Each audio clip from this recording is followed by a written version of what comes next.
ఓ బిడ్డ పో, వచ్చి వారం రోజులు అవుతుంది. దసరా అయిపోయింది, సద్దుల బతుకమ్మ అయిపోయిందిరా. అయ్యో బిడ్డ, నువ్వు ఆ మాటలకి ఇవరికి అల్లుడు మంట మీదడు. ఆయనతో మన కొంపను కొల్లడి చేస్తాడు. నువ్వనే చెప్పే. ఏమన్నా మర్చిపోతున్నా నాని? ఏం మర్చిపోతలేవు బిడ్డ. అప్పాలు తీసుకోబోతున్నావు, సత్తిపిండి తీసుకోబోతున్నావు, నా బట్టలు కూడా నువ్వే తీసుకోబోతున్నావు బిడ్డ. ఏం మర్చిపోతలేవు బిడ్డ.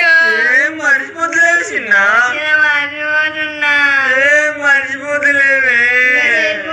2 బోల సబ్బులు మర్చిపోతున్నా బాబు. సరుపక్క బోల సబ్బులు అంటే తెచ్చే, మనం మళ్ళీ కొనుక్కుందాం గాని. ఓ బిడ్డ పో, కొంపను ఊడ్చి పెట్టినవి ఏం లేదు బిడ్డ పోయే. అబ్బా స్వరూప, నాకు